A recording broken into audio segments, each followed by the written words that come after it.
السلام علیکم ورحمۃ اللہ وبرکاتہ۔ بھائی میں نے دیکھا ہے بھائی کچھ غفلت میں ہے، ان کو نبی کریم کی ہر بات کی قدر کرنی چاہیے، اور جو ان کی زبان سے چیز نکلے، ایک چھوٹے چھوٹے عمل ہوتے ہیں، بڑا کچھ اس میں ہوتا ہے۔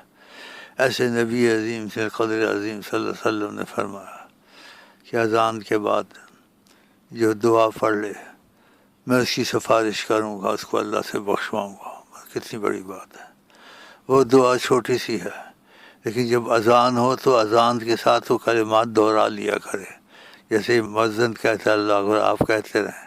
اور جب وہ حی علی الصلاح حی علی الفلاح کہتے لا حول ولا قوت الا باللہ پڑھے، جب دعا ختم ہو تو اس کا ساتھ دے مؤذن کا، یہ بھائی بتا دیں گے آپ کو۔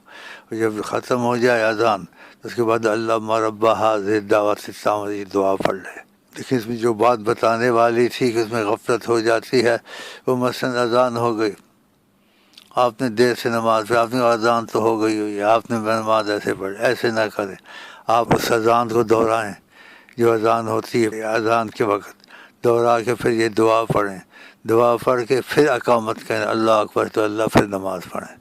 تو میں نے بتایا میں بیمار ہوں، لیکن میں ایسے کر لیتا ہوں کہ اذانیں ہو جاتی، دیر سے نماز پڑھنی پڑتی، تو میں پھر ایسے کر لیتا ہوں، جیسے اذان کی کلمات دہراتا ہوں، اور دہرا کے جب اذان ختم کرتا ہوں پھر رب ھذہ الدعوۃ التامۃ پڑھتا ہوں، پھر جب نماز شروع کرتا ہوں پھر تکبیر کہتا ہوں اللہ اکبر، تو اللہ اللہ کو پڑھتا ہوں۔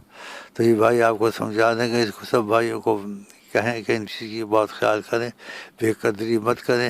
ایک 1.5 منٹ کی بات ہوتی ہے، اور نبی کریم کی کتنی بڑی یعنی ایک عنایت ہے کہ میں اس کی سفارش کروں گا، اللہ کے ہاں سے اس کو بخشواؤں گا، تو اس چیز کو نہ چھوڑیں۔ یہ سب بھائیوں کو مضبوط کہیں اور ایک طریقہ سمجھا دیں ان کو۔